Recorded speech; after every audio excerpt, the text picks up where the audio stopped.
The time has come to talk about the best crest in Hornet Silksong, the Witch Crest.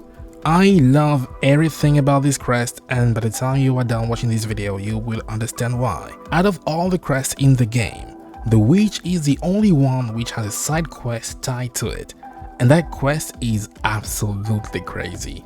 Your journey starts in Bywater, you know, the worst place in the game.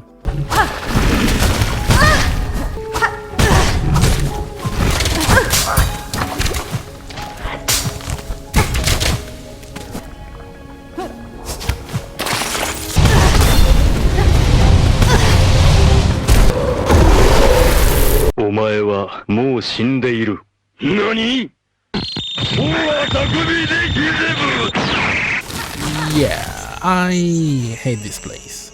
In Bywater, you have to fight Twisted Bird, which is basically a crying bug, and she puts it in her pocket. Where you gonna put this? Your pocket? And the bird is crying while in her pocket. I love this game. I love this game so much. Anyway, you have to talk to Greyroot in Chelwood. You know, that NPC that gives you the poly pouch.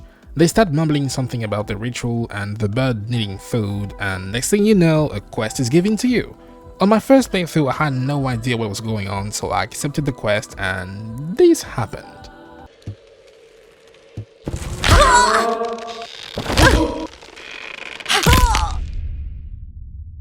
Oh, okay.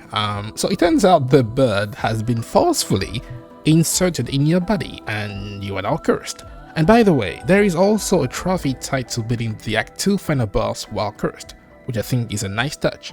While in this cursed state, you can't switch crests, you can't equip tools, and you can't heal while biting. This is not cool, and we need to get this thing out ASAP. Your adventures will lead you to Yombi in Greywood. Yombi will tell you that the necessary tools for the removal procedure lies in the second worst location in the game, Sinner's Road. And since you're already there, I think you should pay Chef Legone a visit so that he can sit on your face.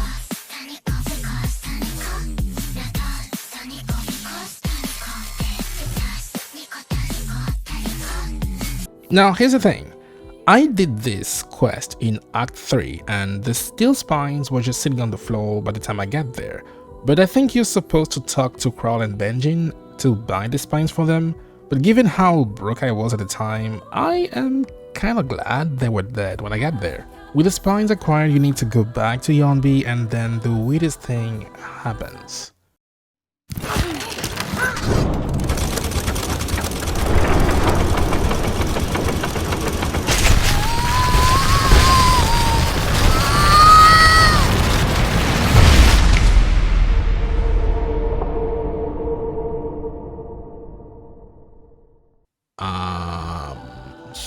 This game is kind of weird and I love it. So congratulations, I guess. The extraction has been a success and you have finally acquired the Witch Crest. We didn't really have to talk about the quest and whatnot, but I personally think it contributes a lot in making the Witch the best in the game. And this crest is a gift that just keeps on giving. Right off the bat, it gives you not one, not two, but 3 blue tool slots. You have to keep in mind that blue slots are the best support tools in the game, and having 3 opens the door to a lot of different combos. It also feels like the devs looked at everything wrong with the Beast Crest and fixed those issues with the Witch. Additionally, you can also get a 4th blue slot with the Versi Crest acquired through Eva. So now you have 4 blue slots and 1 yellow. Before we start cooking, we need to address one thing. The one thing that might scare people away from using the Witch is the biting process. Instead of hitting right away, you siphon the life out of enemies through your twisted roots. After using the Witch for a very long time, I think I found the perfect build to make healing more consistent. First thing you need is the injector band to speed up how fast the tendrils come out of you. You heal whenever tentacles make contact with the enemy, so releasing them faster is key. But that also means that you have to remain dangerously close to enemies, and this is where the warding bell comes into play. Not only does it protect you in case you get hit while biting, but it also deals damage to nearby enemies when the bubble explodes. With those two tools, not only do you bind faster, but you also are protected while doing so. You can even bind preemptively to avoid getting hit. And because our build is mostly centered on binding, how about we add a touch of flashiness with Trobios mirrors? When binding, you will emit a searing blast that damages surrounding enemies. Keep in mind that the tendrils deal damage. The protective bubble also deals damage if broken, and now the blast from the mirror as well. That's a lot of damage from you just binding. And I think the Witch Crest might especially shine against groups of enemies, since you can hit multiple foes with your tendrils, heal, and potentially one-shot most of them. For the last blue slot, you can go with whatever rocks your needle. I personally like using the reserve bind, just in case I need to heal while also running out of silk. You could also use a fractured mask to give you one layer of protection if everything goes wrong. That mask can also be really useful when trying to bind at 1 HP. You could even go full offensive by equipping the poly pouch, since the witch is also giving you 2 red slots. Power blue slots is already a lot, but being able to also have powerful offensive options with the red slots is just pure madness. I always have the cockflies equipped since they deal a lot of damage and have great tracking. I highly recommend activating the cockflies before resting, that way you start any encounter with maximum flies ready to rumble. For your second red slot, I usually go with either the Flea Brew to increase my movement and attack speed, or Fling Slate for a massive damage buff, and you can also set people on fire, or poison them if you're using the powered pouch. And lastly, for the only yellow slot we acquired through the Witch Crest, I usually go with the weighted belt, and the reason why is pretty simple.